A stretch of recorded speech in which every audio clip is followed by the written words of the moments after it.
Hey guys, Jasper here from the Uberclockers, and well, I promised you guys an RX 480 review, so here.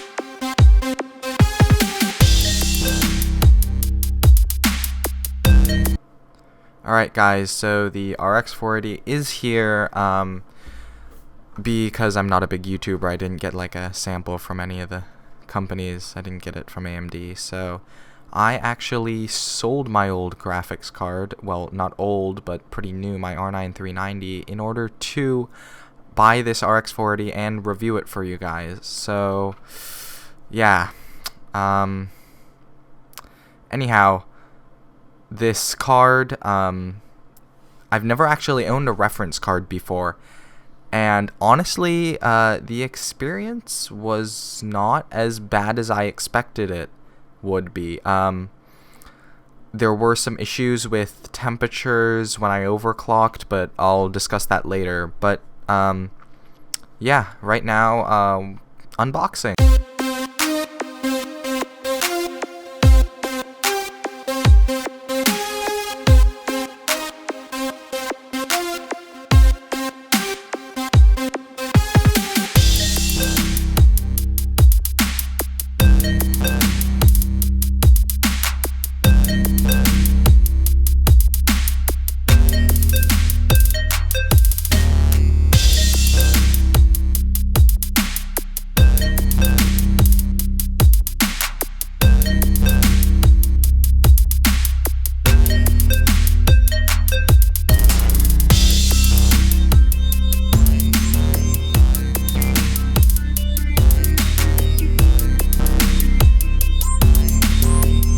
Well, this is the RX 480. This is the Sapphire reference model. I bought it off of Newegg for around $240. This is the 8GB model, although the 4GB models that they sold on that release day were actually 8GB models with a 4GB BIOS. So you are actually able to take a 8GB RX 480 BIOS, put it on a 4GB RX 480 as long as it was one that you got on release, and it can be a 8GB RX 480 because it actually has that VRAM. Just some of the BIOS limits it, so it can only use 4GB of VRAM. It is the Polaris 10 GPU, features the 14nm FinFET process, which allows them to cram more transistors onto the same area of silicon. 2304 stream processors. This one is clocked at 1266 megahertz, and it features 5+ teraflops of performance. So the reason why this is a bit late is because AMD has actually released new drivers with boosts in performance and a fix for the power consumption problem with the RX 480. So these results are probably going to be a little bit different from other channels just because it's with the new driver update. Yeah, anyway, well, enough time looking at the RX 480. Oh wait, no, by the way, so for I/O you got 3 DisplayPort and 1 HDMI, which can be problematic just because I have a display that only supports DVI. I have 2 monitors, one of them only supports DVI, so I did need to buy an adapter. But overall, decent choices for I/O. So why don't we move on to the benchmarks. So the rig I'm testing this on is my personal rig, and hopefully that gives results similar to what your guys' personal rigs are. It's got an i5 4690, 8GB of G.Skill DDR3 1600 memory, and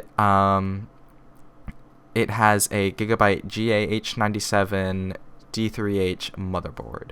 So there are actually going to be no overclocked RX 480 benchmarks in this video, just because when I tried to overclock it, the RX 480 would actually thermal throttle. It would hit that 90°C limit even when I ramped the fans up.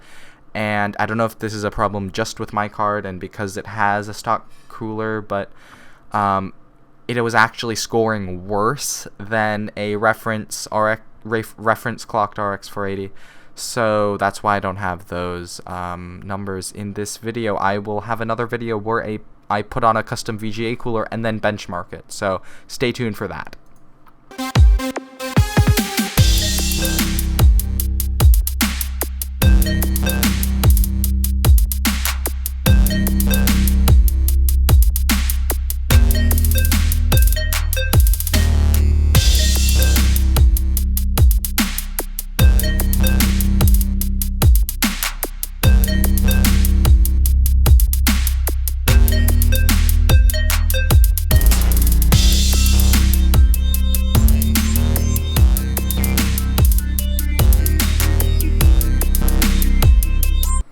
Well, that's it, guys.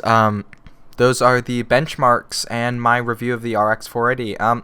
Overall, it was, well, if you were, part of all the hype and all that, and you read all those articles saying, oh my gosh, it's going to beat the 980, then it might be a disappointment.